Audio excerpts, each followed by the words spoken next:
నేనైతే ఈరోజు కోడిగుడ్డు పచ్చడి చేద్దామని ఒక 5 గుడ్లు తీసుకున్నానండి. ఈ కోడిగుడ్డు పచ్చడి మీలో ఎంతమందికి తెలుసో నాకైతే కామెంట్ చేయండి.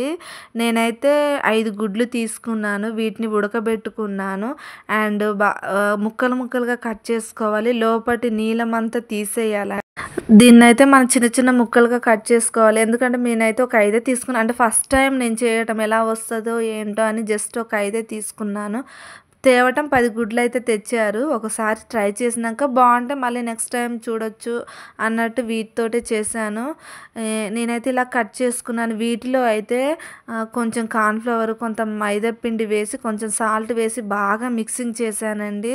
ఎందుకంటే అందరూ మామూలుగా డీప్ ఫ్రై చేస్తారు. బట్ నేనేంటంటే ఇలా కొత్తగా ట్రై చేద్దామని చేశాను. కొంచెం మసాలాలు కూడా ఏస్తే బావుండేది. బట్ మనం ఎలాగో పచ్చడిలో వేయాలి కాబట్టి నేను అంతగా వేయలేదు. కొంచెం వాటర్ కొంచెం జోరుగా ఉండేటట్టే నేనైతే దాన్ని పిండంతా కలిపేసుకున్నాను. ఇంకా వీటిలో అయితే ఆ గుడ్లయితే కట్ చేసుకున్నయి ఉన్నాయి కదండీ! అవన్నీ ముక్కలైతే దీంట్లో వేసేసుకొని డీప్ ఫ్రైకి అయితే ఆయిల్ పెట్టేసాను ఒక సైడ్‌కి. డీప్ ఫ్రైకి అయితే పెట్టేసాను. ఇంక ఇవైతే బాగా కలిపి ఒక 2-3 మినిట్స్ పెట్టుకున్నాను పక్కకి. కొంచెం నానాలి కదా అని.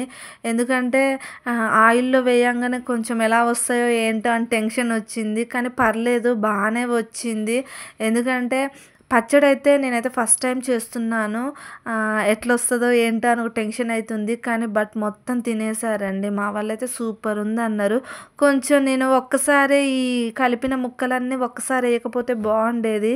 అతుక్కున్నాయన్నమాట. కొంచెం కొన్ని ఫ్రై చేసుకుంటే బావుండేది. క్రిస్పీగా ఉండేటియి. నేనెయ్యటం మొత్తం ఏసానన్నమాట. ఇవి అతుక్కోవులే అన్న హోప్‌తో వేసా. ఇట్లయితే అన్నీ వేయడం వల్ల కొంచెం అతుక్కున్నాయి. కలర్ బాగా చేంజ్ అయితే కూడా బావుండేది. కొంచెం లైట్‌గా ఉన్నప్పుడే తీసాను. గోల్డ్ కలర్ ఫ్రై వచ్చేదాకా ఫ్రై చేసుకుంటే బావుండేది.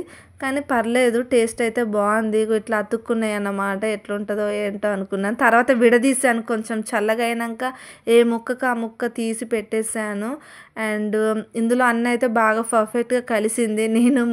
నేనైతే ఒకటి నోట్లో ఏసుకున్నాను. నాకు ఉడకబెట్టిన గుడ్లంటే చాలా ఇష్టం. ఇంకా అదే ఆయిల్‌లో కొంచెం అల్లం వెల్లుల్లి పేస్టు, కొంచెం గరం మసాలా, కొంచెం ధనియాల పొడి వేసుకున్నాను. కొంచెం ఉప్పు వేసుకున్నాను. తర్వాత సరిపడా కారం వేసుకున్నానండి. కరివేపాకు ఉంటే వేసుకుంటే బానే ఉంటది. బట్ నా దగ్గర కరివేపాకు లేదు. అయితే బాగా ఫ్రై అయినంక ఇక గుడ్లు ఉంటాయి కదా! వాటినైతే వాటిలో వేసేసాను. ఆయిల్‌లో కొద్దిసేపే ఎక్కువ అవసరం లేదు. బాగా ఫ్రై అయినంక కొంచెం లెమన్ జ్యూస్ బాగా చల్లగా అయిపోయినంక లెమన్ జ్యూస్ వేసుకోవాలి. నేనైతే టేస్ట్ అయితే వేడి వేడి అన్నంలో ఏసుకొని తిన్నాను. చాలా బాగా నచ్చింది. కానీ మా వాళ్ళకి ఎలా నచ్చిద్దో అనుకున్నాను. రాత్రే అయిపోయింది ఇదైతే. నిజంగా రాత్రికి రాత్రి అయిపోయింది. ఇదైతే 2-3 డేస్ ఉంటదంట. తప్పకుండా ట్రై చేయండి. మీరు కూడా బావుంటది. కొంతమంది దాన్ని పలగ్గొట్టి అలా కూడా చేస్తారు. నేనైతే ఉడకబెట్టి పికిల్‌లాగా చేశాను. ఎలా ఉందో కామెంట్ చేయండి. టేస్ట్ అయితే బావుందండి. లాస్ట్‌లో నిమ్మరసం వేసుకున్నాం కదా! ఆ ఫ్లేవర్ చాలా నచ్చింది నాకైతే. ఇంకా ఈ వీడియో అయితే ఇంతవరకే. నచ్చితే లైక్ అండ్ షేర్, సబ్స్క్రైబ్ చేసుకోండి. మంచి మంచి వీడియోస్ మళ్ళీ చేస్తూ ఉంటాను. బాయ్. తప్పకుండా ట్రై చేయండి. కామెంట్ మాత్రం చేయండి. కామెంట్ చేయడం మాత్రం మర్చిపోకండి. ఓకే అండి. బాయ్.